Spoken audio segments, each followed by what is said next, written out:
আসসালামু আলাইকুম রহমাতুল্লাহি ওয়া বারাকাতুহু। সুপ্রিয় সম্মানিত দর্শক ও শ্রোতা, আশা করি মহান রব্বুল আলামিনের দয়ায় আপনারা সকলেই ভালো আছেন। সুপ্রিয় সম্মানিত দর্শক ও শ্রোতা, আজকে হযরত আনাস ইবনে মালিক রাদিয়াল্লাহু তাআলা আনহু থেকে একটি ঘটনা বর্ণনা করব। ঘটনার শিরোনাম হচ্ছে হরমুজানের গল্প। সুপ্রিয় সম্মানিত দর্শক ও শ্রোতা, আপনাদের নিকট অনুরোধ থাকবে ঘটনাটি শেষ পর্যন্ত শোনার। হযরত আনাস ইবনে মালিক রাদিয়াল্লাহু তাআলা আনহু বলেন, আমরা তর শহর অবরোধ করলাম। বাদশাহ হরমুজান দীর্ঘ অবরোধের কারণে অতিষ্ঠ হয়ে হযরত ওমর রাদিয়াল্লাহু তাআলা আনহুর সিদ্ধান্ত মেনে নিতে সম্মত হয়। আমি হরমুজানকে নিয়ে হযরত ওমর রাদিয়াল্লাহু তাআলা আনহুর কাছে হাজির হলাম। হযরত ওমর রাদিয়াল্লাহু তাআলা আনহু বললেন, হরমুজান, তুমি কি বলতে চাও? হরমুজান বলল, জীবিত লোকদের মতো বলবো নাকি মৃত পথযাত্রীর মতো? হযরত ওমর রাদিয়াল্লাহু তাআলা আনহু বললেন, ভয় পেও না, যা বলতে চাও নির্ভয়ে বলো। হরমুজান বলল, হে আরব জাতি, যতদিন আল্লাহ পাক আপনাদের সঙ্গে ছিলেন না ততদিন আপনাদের উপর আমাদের কর্তৃত্ব দিয়েছেন। সে সময় আমরা আপনাদের গোলাম বানিয়ে রাখতাম।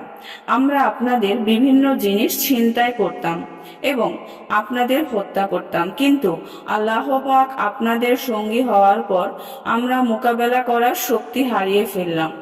হযরত ওমর রাদিয়াল্লাহু তাআলা আনহু আমাকে জিজ্ঞেস করলেন, তুমি কি বলতে চাও হে আনাস? আমি বললাম, হে আমিরুল মুমিনিন, আমরা পেছনে বিরাট এক সৈন্যদল রেখে এসেছি। আপনি যদি হরমুজানকে কতল করেন তবে শত্রুরা আমাদের বিরুদ্ধে জীবন বাজি রেখে লড়াই করবে। তারা মৃত্যুর ভয় উপেক্ষা করে আমাদের উপর আক্রমণ করবে। হযরত ওমর রাদিয়াল্লাহু তাআলা আনহু বললেন, আমি বারা ইবনে মালিক রাদিয়াল্লাহু তাআলা আনহু হামজা ইবনে সাওর রাদিয়াল্লাহু তাআলা আনহুর মতো সাহাবীর কতলকারীকে কিভাবে জিন্দা রাখতে পারি? আনাস ইবনে মালিক রাদিয়াল্লাহু তাআলা আনহু বলেন, যখন আমার আশঙ্কা হলো হযরত ওমর রাদিয়াল্লাহু তাআলা আনহু তাকে কতল না করে ছাড়বেন না, তখন আমি বললাম, হে আমিরুল মুমিনিন, আপনি যেহেতু হরমুজানকে অভয় দিয়েছেন, কাজেই আপনি তাকে কতল করতে পারেন না। আপনি তো তাকে নিরাপত্তা দিয়েছেন। হযরত ওমর রাদিয়াল্লাহু তাআলা আনহু বললেন, আমার মনে হয় তুমি তার কাছ থেকে ঘুষ নিয়েছো কিংবা কোনো স্বার্থ উদ্ধার করেছো।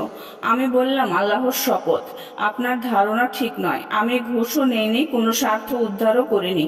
হযরত ওমর রাদিয়াল্লাহু তাআলা আনহু বললেন, অভয় দেওয়া যায় তাকে যাকে হত্যা করা যায় না। তুমি যদি কোনো সাক্ষী উপস্থিত করতে সক্ষম না হও তবে তোমাকে দিয়ে শাস্তি আরম্ভ করব। আমি তখন হযরত জুবাইর ইবনে আওয়াম রাদিয়াল্লাহু তাআলা আনহুর কাছে গেলাম এবং তাকে সব কথা জানিয়ে হযরত ওমর রাদিয়াল্লাহু তাআলা আনহুর কাছে নিয়ে এলাম। জুবাইর রাদিয়াল্লাহু তাআলা আনহু হযরত ওমর রাদিয়াল্লাহু তাআলা আনহুর কাছে আমার কথার সমর্থনে সাক্ষ্য প্রদান করলেন। এর ফলে হযরত ওমর রাদিয়াল্লাহু তাআলা আনহু বাদশাহ হরমুজানকে কতল করলেন না। এরপর হরমুজান কালেমা তাইয়্যিবা পাঠ করে ইসলাম গ্রহণ করলেন। হযরত ওমর রাদিয়াল্লাহু তাআলা আনহু হরমুজানের জন্য বাইতুল মাল থেকে ভাতা নির্ধারণ করে দেন।